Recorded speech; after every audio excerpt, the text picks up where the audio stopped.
Hindi magpapakinahon ang overseas Filipino workers sa gitna ng hindi makatarungang pagtrato ng Administrasyong Marcos Jr. kay dating Pangulong Rodrigo Duterte. Matapang na tinutulan ng grupong Maisog Croatia ang panawagan ng Malacanang na maging mahinahon daw sila kasabay ng banta nilang Zero Remittance Week bilang mariing protesta. Si Jason Rubrico sa report. Ayon sa Malacanang, dapat umanong maging mahinaon ang mga OFW sa gitna ng panawagan nilang Zero Remittance Week bilang protesta sa sitwasyon ni dating Pangulong Rodrigo Duterte. Giit ni Palace Press Officer Undersecretary Claire Castro, ipinatutupad lamang ng gobyerno ang batas sa kaso ni Duterte. Dagdag pa niya, hindi lang daw ang gobyerno ang maapektuhan ng isang linggong paghinto ng padala, kundi pati ang mga pamilya ng mga OFW. Ngunit hindi pinalampas ng Maisog Croatia ang pahayag na ito. Mariin nilang kinondena ang anilay hindi patas na pagtrato kay Duterte. With all due respect, Ma'am Castro, hindi po pwedeng sabihin ganon na dapat mahinahon dahil unang-una nakikita namin kung ano yung pagtrato ng ating pamahalaan kay Tatay Digong. Kitang-kita po namin sa video kung paano puwersahang pinaalis sa bansang Pilipinas ang ating mahal na Pangulo. At hindi nyo kami masisisi kung ganito ang nararamdaman namin para sa ating mahal na Pangulo. Pinunari ng Maisog Croatia ang pahayag ng Malacanang na sumusunod lamang umano ito sa batas. Tama po kayo, meron pa tayong batas na sinusunod. But hindi po ba nararapat na doon lilitisin ang kaso ni Tatay Digong sa Pilipinas, doon sa bansa natin? Tama po ba? Tama din po ba na ipadala natin or isurrender natin si Tatay Digong sa mga banyaga when in fact we are not anymore a member of the International Criminal Court? I am not a lawyer, pero I can read and understand po. Dagdag pa ni Erwin, buo ang loob ng kanilang grupo sa pagsisimula ng Zero Remittance Week. Handa raw silang magtiis para kay Duterte. Ma'am Castro, huwag niyo pong alalahanin ang aming mga pamilya kung magugutom sila or ano paman ang mararanasan nila. Nag-uusap-usap na po kami na sa ganitong pitsa from March 28 to April 4, hindi kami magpapadala sa inyo. So alam na po nila ang gagawin at handa po kaming magtiis para sa aming mahal na Pangulong Rodrigo Roa Duterte. Ang isang linggong pagtigil sa pagpapadala ng remittances ay isang matapang at matinding pahayag ng mga OFW laban sa Administrasyong Marcos. Isang sigaw ng pagkakaisa upang ipinawagan ang pagpapauwi kay dating Pangulong Rodrigo Duterte sa Pilipinas. Magsisimula ang kilos protesta sa mismong ika-80 kaarawan ni Duterte sa March 28, 2025. Isang makasaysayang hakbang na sumasalamin sa matinding pagtutol at pagkondena sa kanyang pagkakakulong sa International Criminal Court. Binatikos ni Senador Bongo si PNP spokesperson Police Brigadier General Jean Fajardo na hindi nagsasabi ng totoo sa publiko kaugnay sa mga isyong kinakaharap ng bansa at ng pambansang pulisya. Ayon sa senador, maraming beses nang lumutang ang mga pahayag ng PNP na taliwas sa mga totoong pangyayari. Pero giit ni Fajardo, wala siyang sinasabi na hindi kumpirmado at ginagawa lamang niya ang kanyang trabaho. Narito ang balita ni Paul Montibon. Hindi daw siya nagsinungaling. Ito ang iginiit ni PNP spokesperson Police Brigadier General Jean Fajardo sa panayam ng media sa Campo Crame. Tugon ito sa mga naging pahayag ni Senator Bongo nang dumalo ito sa pagdinig ng Senado kaugnay sa iligal na pag-aresto at pagpapadala kay dating Pangulong Rodrigo Duterte sa The Hague, Netherlands. Ayon sa Senador, maraming beses nang nagsinungaling si Fajardo at tila hindi na sa konstitusyon ang katapatan nito. Sabi naman ni Fajardo, wala siyang binibitawang pahayag na hindi kumpirmado o hindi totoo. Nagpaliwanag din siya sa isyu na tinakbuhan niya umano si Senator Go sa labas ng Villamor Air Base noong naganap ang pag-aresto sa dating Pangulo.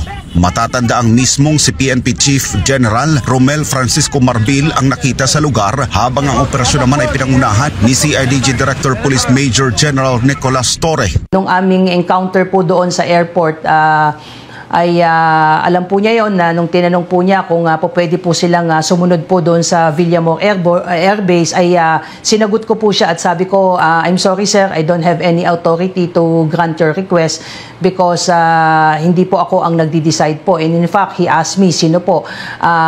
Si Chief PNP po, but however po ay umalis na po si Chief PNP. In fact, I was supposed to join the Chief PNP doon po sa convoy po, pero umalis po yung sasakyan. That was the main reason kung bakit nakita po ako doon sa CCTV na tumatakbo para habulin po yung convoy po ni Chief PNP, at since yung sasakyan ko po nadala ay malayo po yung pinagpaparkan, but there was no intention to ignore, even disrespect po ang ating mahal na senador. Samantala, iginit din ng PNP na hindi sila nagsisinungaling kaugnay sa mga pulis na umunoy nakitang umiiyak para kay dating Pangulong Duterte.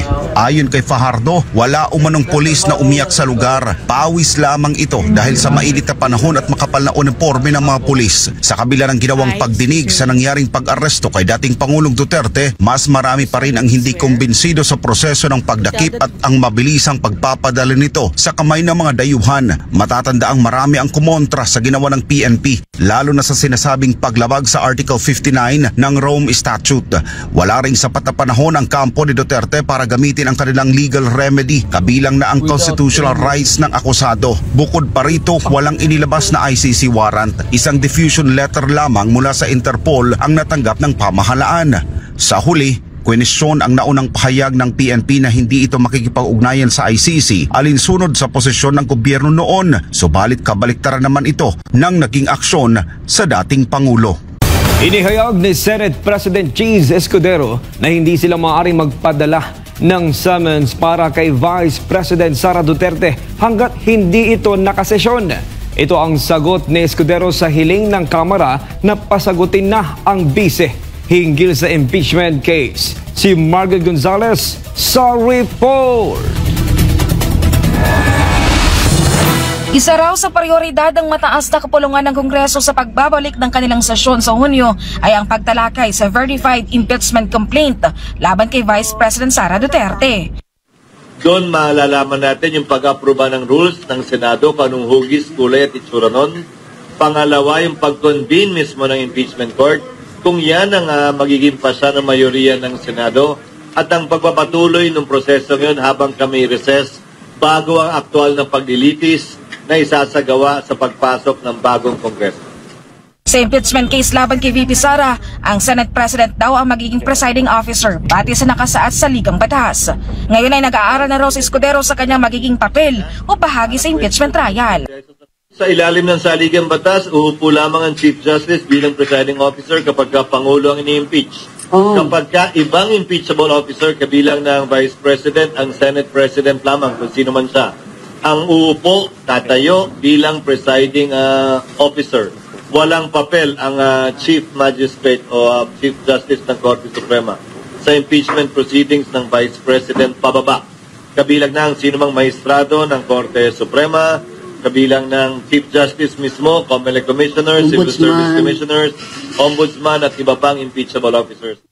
Nilinaw naman ni Escudero na wala itong balak na magpadala ng writ of summons para sa pangalawang Pangulo dahil nakareses pa raw ang Senado. Anya, maaari lamang ipresenta ang reklamo kapag nakasesyon ng Senado at kapag naipresenta na ang articles of impeachment sa mga miyembro ng Senado ay doon lamang pwedeng magpadala ng summons ang mataas na kapulungan ng Kongreso. Ito'y kasunod ang motion ng House Prosecution na magpadala na ang Senado ng summon laban kay VP Sara. Ayon kay Escudero, magpapadala sila ng formal na sagot sa Kamara pero dagdag niya, alam na ng Kamara na ito ang magiging sagot ng Senado sa kanilang motion. On page 2 of the very motion they filed, Page 2. They quoted the rules of the Senate that said, after the presentation of the articles of impeachment and once the court is convened, the writ of summons shall be issued. Kinote pa nga nila eh. So ang tanong ko, na-present na ba nila yung articles of impeachment in plenary? Na-convene na ba yung court? Hindi pa naman eh. Hindi pa rin pwede yung writ of summons.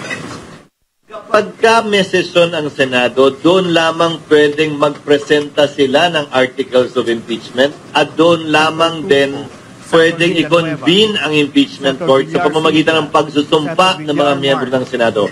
that can only be done when Congress is in session.